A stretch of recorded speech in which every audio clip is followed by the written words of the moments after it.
Hello and welcome to our 2022 Grand Design Imagine XLS 17MKE. This is our new trailer. I wanted to do a video on why we upgraded to this. We initially started out full-time in our 2015 Forest River Rpod 177. The total length of that was 18 feet, 0.67 I believe. This one is under 22 feet. It's 21 feet 10 inches, possibly 21 feet 11 inches. Our initial plans were leaving Southern California, do Northern California, Oregon, Washington, and start heading east and just explore the United States. The initial plans included 1 year in the Rpod. Reason for that is we want to see if we could do it, if we could live so small. As many of you know, we've lived on a boat for 30 years. We started out on a 34-foot Columbia, which is a monohull, single hull, moved to a 50-foot Columbia, which is very narrow but fast, beautiful boat, not a ton of room, and then moved to our 49-foot Ocean Catamaran, which had a ton of room. It was lovely. We owned that for many years, took it to Mexico. We decided to sell the boat and travel full-time in our trailer, but we wanted to go small. We think big on the ocean's great, flat on the ocean, on land, small to fit into tent sites and national parks. Wanted to try it for a year. Also, those plans included stopping at a lot of RV dealerships as we traveled and looking at every different option out there. We knew we wanted to upgrade, but again, in a year. Many of the reasons we wanted to upgrade was storage. There's literally no storage in the Rpod. It's very small. We had bins under the bed, we had the shelf above the bed, and it was very limited. The other thought on all of that was comfort.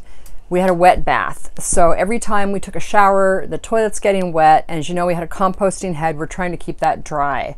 So it was very small.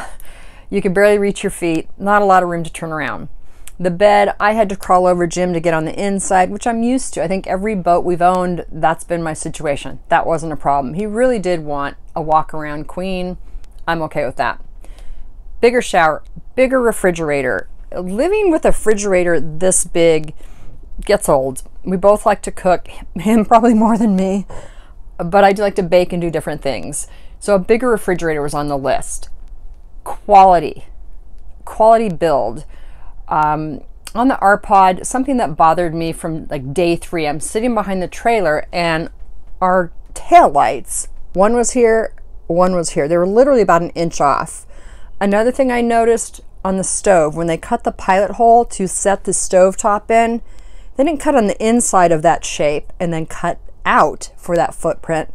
It's right on the edge. So every time I'm wiping the back of the counter, there's water and debris going down below that. And I just thought that was shoddy workmanship. Jim did a lot more work on the trailer than I did. So he saw a lot of more, staple holes and just random little weird things that should have been done better. One of the things, again, we wanted to do is look at every small trailer as we cross the United States and do a lot of research. Unfortunately, we didn't have the time to do that. We will jump back to Illinois.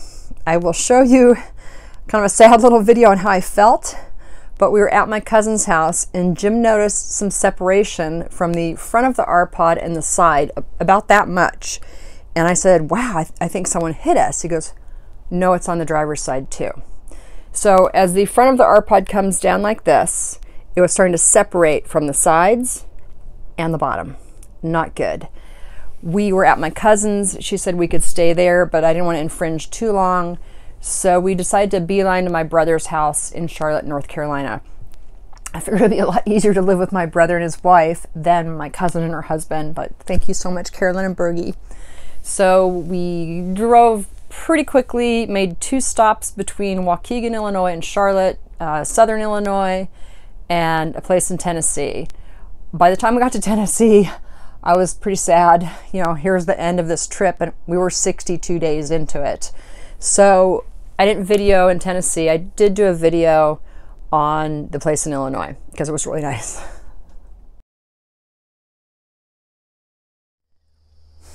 Good morning. We are on day 60 of our trip, and I had hoped to give a great update, such as we're in Illinois, everything's going wonderful, these are all the places we've been, but what I'm going to give you an update on is the condition of our trailer. The front end is falling apart. The front is coming off of the trailer. Let me show you what I mean. The front is literally coming off of the trailer on both sides. We noticed a little bit on this side the other day. Then after we got here, it's really coming apart. I think the only thing that's holding it on right now are our batteries. I knew the build quality for the price of this trailer wasn't great, but what I didn't know was really how bad the build quality is.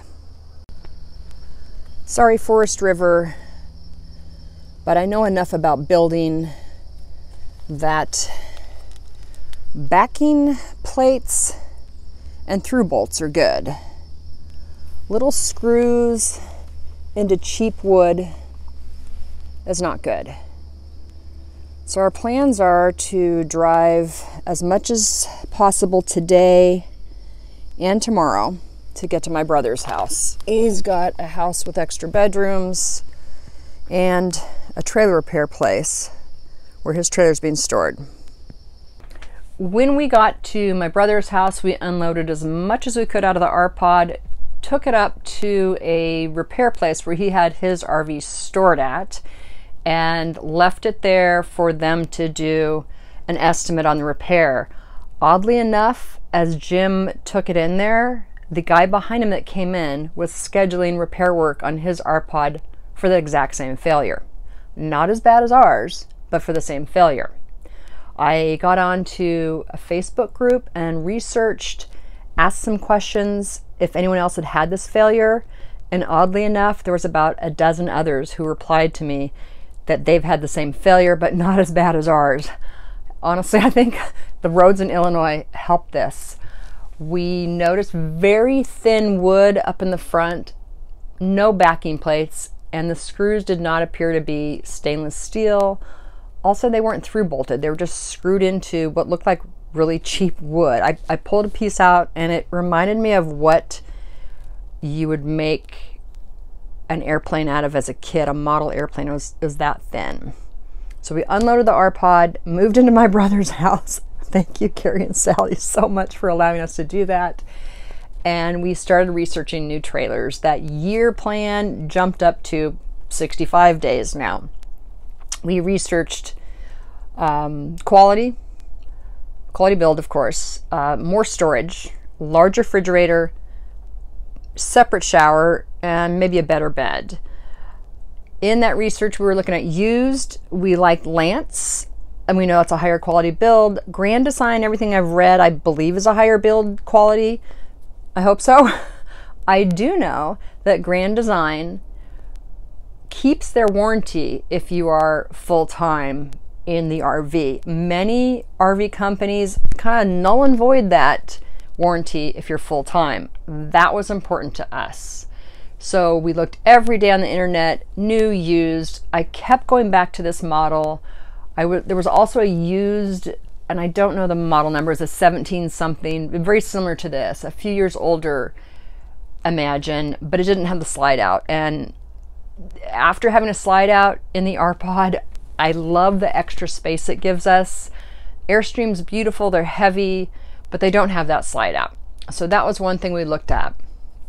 Murphy bed was never a thought, but again, I kept going back to this model and said, Jim, let's just go look at these. We have to start looking, because how long can we live at my brother's house? I'm too old for that, and I'm sure he's ready for us to get the heck out of his house. We went out and looked at this one, decided the Murphy bed would work. The quality on the build seemed to be much better than our prior trailer, which sadly we still own. I'm working on that. The storage in here, as you can tell from my quick little interior tour I did of this, mainly to show storage, was unbelievable. I mean, I have empty space. We brought most of our stuff over. We still have clothes and things. We're in the midst of putting more solar on this, and also setting my brother up on solar. We have a lot of projects to do before we can take back off full time. A few things that I think we're both pretty sad at is that we prepared ourselves and did a ton of work to the Rpod to get ready to do this trip. He pulled off the old solar panels, put 2 brand new ones. He put a new refrigerator in it. We kept having problems with the Dometic. It just stopped working constantly. He had to fight it. He had to blow the little propane hose out. It would like get oil in there. And he just was sick and tired of fighting with it. So, you know, $900 refrigerator, and he got a really good deal on that because he's in the marine industry. What else did we do? The wheel bearings, the brakes, a lot of preparation. And sadly, that trailer's not worth anything now. You know, maybe $5 grand to somebody for a project trailer. I'm not sure, but to put all that money into it and have it start falling apart on day 60 was kind of a bummer. There was one other thing I did notes. We're also in that process of trying to figure out what to do with the trailer. We had the RV repair place estimate repairs close to $9,000. And I worked at a boatyard for close to 12 years. I totally understand when they start getting in there, they may find more work. It may be harder to repair than they initially estimated once they start tearing apart. So that was an estimate. It was not a bid. It was not a quote.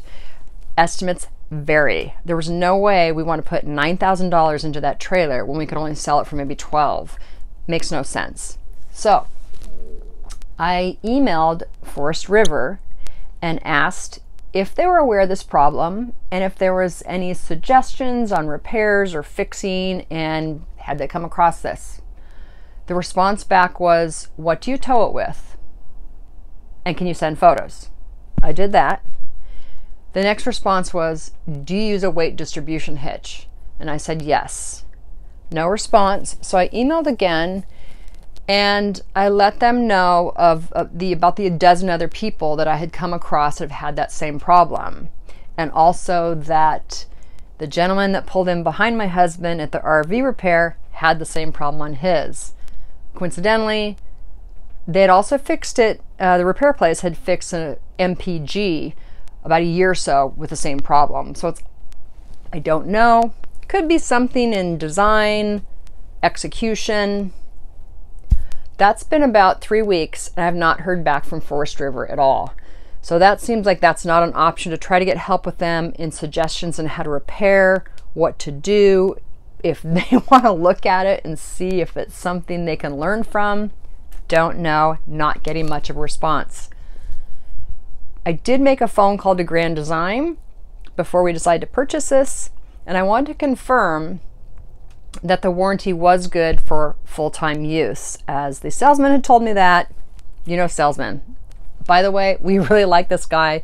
Sonny's RV Camp and Travel, Concord, North Carolina. They were great to work with. Thank you, Sonny's. You came through for us in a timely manner, pleasant, nice, gave us a very clean model, really good, great walkthrough too. Anyway, I left a message for Grand Design, and I had a phone call back, I would say within 7 or 8 minutes. They were quick, they answered my questions, they confirmed that yes, this warranty that comes with this RV, which I should get the notes on because it's actually a pretty good warranty. I think it's, I'll have to post that in our notes in the description below. I'll put the warranty information down there. But he did confirm it is good for full time, which that's huge for us. Interestingly enough, in a little bit of other research, we had came across either 2 or 3 other couples that had gone from an Rpod to a Grand Design Imagine XLS, and I think 17MKE model. A couple of them may have gone to the next step up, and their reasons were pretty much the same. Build quality, storage, dry bath. And this trailer, this new one, has those. We've only done a 3-night trip so far, but it was nice. We enjoyed our shower. The bed worked great. The storage is fabulous. Right now I do have the slide in. I can show you what it looks like with the slide in and the amount of space. I came over here today to do some shelf liners, hang up my little fairy lights around the outside, and just do a few projects. My sister-in-law offered to watch the dog. I just needed a little bit of break and kind of do some nesting. I hope you've enjoyed or understood why we moved up so quickly. Again, we wanted to do for a full year, 60 days into it. That's as long as it lasted. Final reason is I really want to go to Alaska. That's on my bucket list. Jim had been telling me for years that sadly our trailer would shake apart on those roads, either the Alcan or Cassiar. He's like, there's no way it's going to make it there. I know people have made it there. Maybe we just had one that didn't want to go there. And P.S. check out these pillows my sister-in-law made for me.